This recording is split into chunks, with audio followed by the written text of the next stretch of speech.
So hello and good afternoon, everyone. My name is Srirang Booth. I'm working as a Chief Technical Officer at Global Product Compliance Group. And today I'm going to speak about Vietnam Chemicals Law and the National Chemical Inventory, that is NCI notification with the Vietnamese authorities.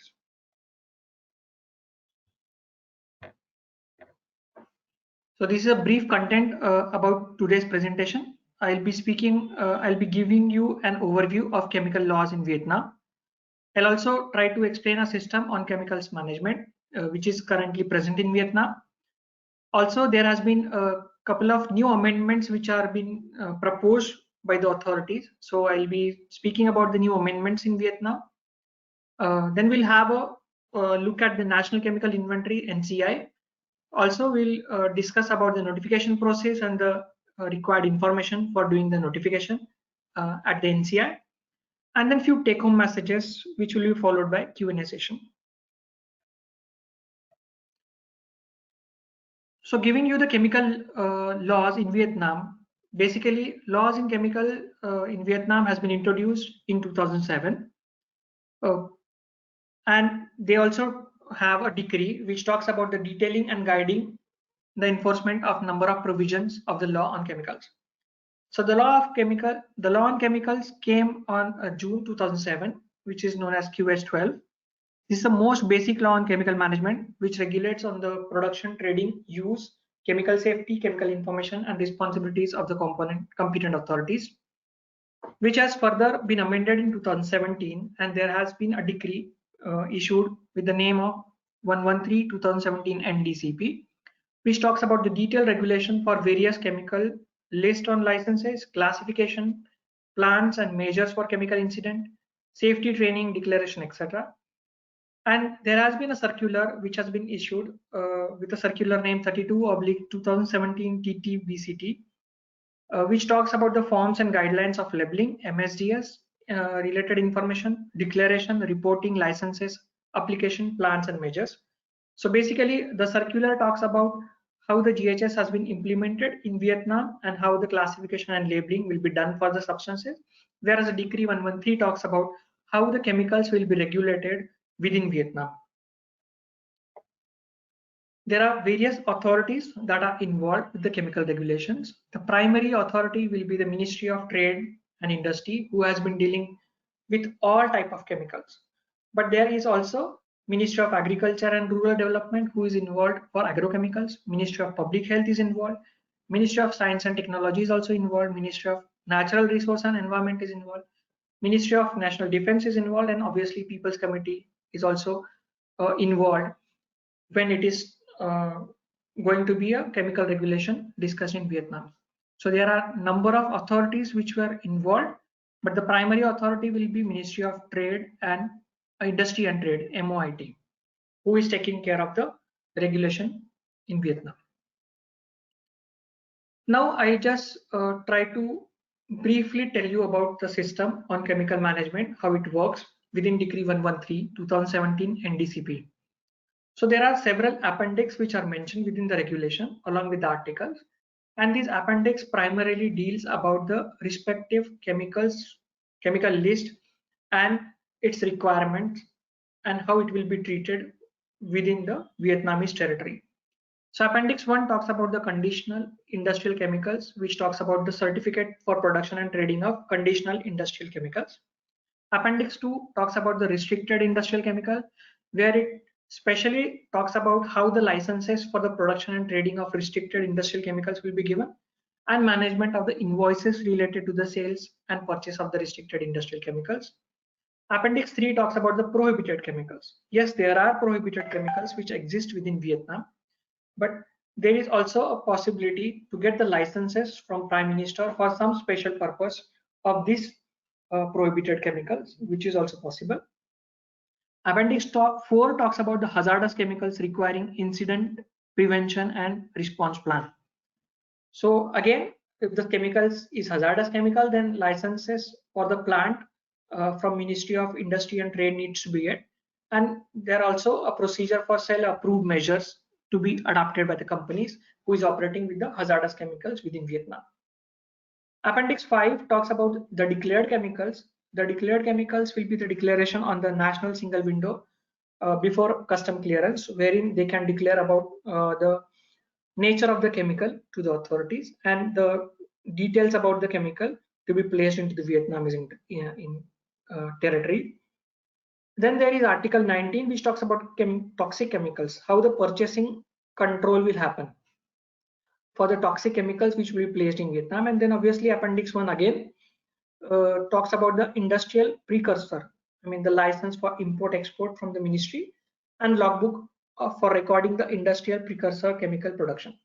So Vietnamese ministry is having all the information related to the import export of the chemical and the manufacture of the chemical which is happening within the Vietnamese territory. So this law has came into force in 2017 within this decree number, and now this is also under amendment, and there has been discussion about the amendments with the existing system of chemical management within Vietnam. Also, when we talk about the circular which has been mentioning about the hazardous nature of the chemical, so circular also talks about how the hazardous nature of the chemical will be decided. The hazardous chemicals will be basically the chemicals which are having a classification which is marked in box, red box on this slide. You can see obviously the chemical will be explosive, strongly oxidative, strongly corrosive, flammable, but chemicals may have acute toxicity, chronic toxicity, may cause irritations, may cause cancer, may cause genetic mutation, may be reproductive, bioaccumulative, or environmentally toxic chemical. So the circular talks about how the classification will be done, and based on the classification of the chemical will go into any one category of the chemical. So all hazardous chemical will fall within the declared chemicals. So as I mentioned in my previous slide, the declared chemicals needs to be mentioned to the Ministry of Industry and Trade before placing into Vietnamese entries. So all hazardous chemical will fall within declared chemical. But if any chemical which is having the classification mentioned in the second box, like it may have physical hazard, it may have acute toxicity, serious eye damage or eye irritation, skin corrosion, or it's a CMR category 2, or if it is environmental hazard category 1, that chemical will form within the conditional chemicals. But any chemical which is a CMR chemical, which is having a classification of 1A or 1B as per the GLP, or any chemical which is acute toxicity category 1 will be part of a restricted chemical. So basically the definition of restricted chemicals again clear from the GHS classification, where the any substance which is CMR substance will mostly be treated as restricted substance. So you can see less the hazard chemical, minor will be the implications, and higher the hazard, major will be the implications. From the arrow you can see how the chemicals will be treated within Vietnamese territory. So this is about the existing chemical management system, but there has been a draft regulation on management of new chemicals which is under discussion within Vietnam, and the new draft will be basically talking about the new chemicals. It has a definition of chemical. New chemical is the chemical which is not yet listed into the national chemical inventory, or a foreign chemical, so which is coming outside from Vietnam, because Vietnam being the very small country, they don't have much of the manufacturing, but they largely depend upon the import of chemicals to the Vietnam. So they have also kept the foreign chemical as a definition, and inventory will be recognized by the Vietnamese competent state agencies, and national chemical inventory will be managed by them. So foreign chemical means a chemical not yet listed into the NCI, but already listed in a foreign chemical inventories recognized by Vietnamese competent state agencies. So there are Vietnamese state competent agencies who has been also formally checking with the other chemical inventories existed in the world, and if that chemical is already recognized by the any regulation within world, that will be also recognized by the Vietnamese competent state agencies as a foreign chemical. So these two chemical patterns will be majorly implicated, and the basic regulations will be, obviously we'll talk about the new chemical substance registration approval form.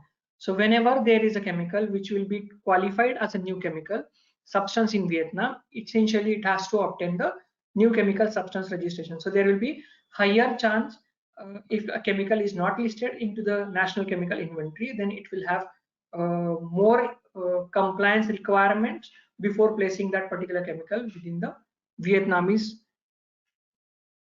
territory. So the basic focus of the new draft is related to the registration and examination procedure of new chemical and foreign chemicals. Then obviously the approval of other countries' chemical inventory. As I told before, there has been Vietnamese state competent authorities who has been looking into other countries' chemical inventory, how the approval of other countries' chemical inventory can be considered within Vietnam. Also, registration of polymers without caste number is also under discussion.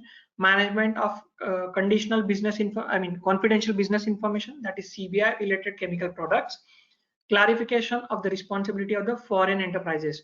So there is still discussion going on, and then the new draft which will come up will have more clarity on how the foreign enterprises will be treated within the Vietnam chemical regulation. And obviously the regulations on the management procedure exemption, how the exemptions will work within the Vietnamese chemical regulation. These all focus items are discussed for the new chemical draft, which is supposed to come into force by end of 2021. So these are the list of new amendments as discussed during 17th to 19th September 2020. So there has been a stakeholders meeting which has happened between this date in 2020, where the National Chemical Inventory and the authorities ministry discussed with the stakeholders, and these are the new proposed amendments in the new regulation, which talks about completion of National Chemical Inventory based on the evaluation of the chemical risk, the management of life cycle of chemical substances, then chemical safety, how to enact the technical standards for chemical safety, and how to apply the evaluation of the risk of chemical facilities. That also is a primary amendments which are supposed to come within the new regulation. The application of evaluation of chemical risk, management of chemical substances in products, because all the regulation always talks about the chemical substances, but whereas in Vietnam now they are also talking about the chemical products, which also contains the various substances within it. So there has been discussion on that, and to regulate the content of chemicals in products, to regulate the banned chemical substances, and to apply the evaluation of chemical risk for products. This has been discussed as a new amendments to the draft regulation. There has been also a discussion on the development of chemical industry and management of dual use chemical substances. So development of chemical industry is also given a priority, because considering Vietnam being a very small country with a small size of chemical manufacturing units present there, so they want to also evolve or develop their own chemical industry, so that there could be a chemicals where they will be more self-sufficient rather than depending upon the foreign import of the chemicals into the Vietnamese territory. So these are the new amendments which has been discussed, but this is expected that by end of 2021 the new regulation will come into force, and there will be a 1 year grace period which will be given before starting actual registration process for the new chemical.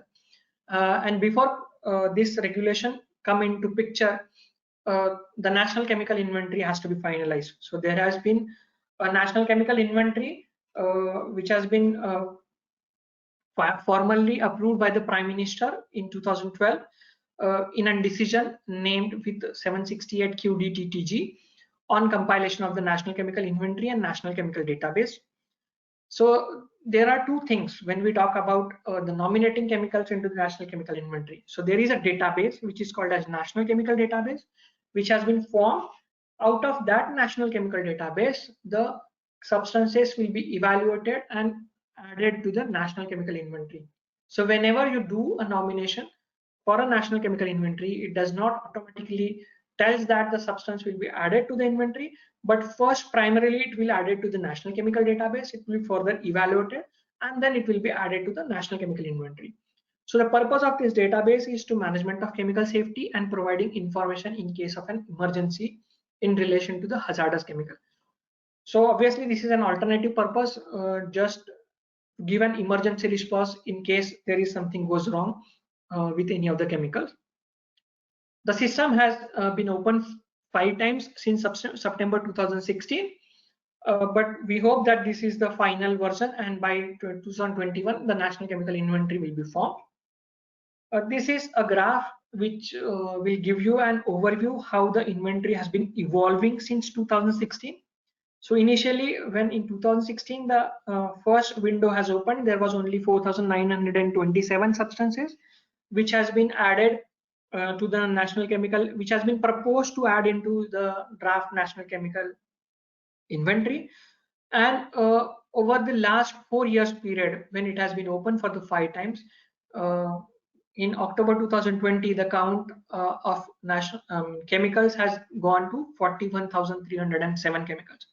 So not all substances are approved to be included into the draft national chemical inventory, but they are part of a national chemical database which eventually be transferred to national chemical inventory.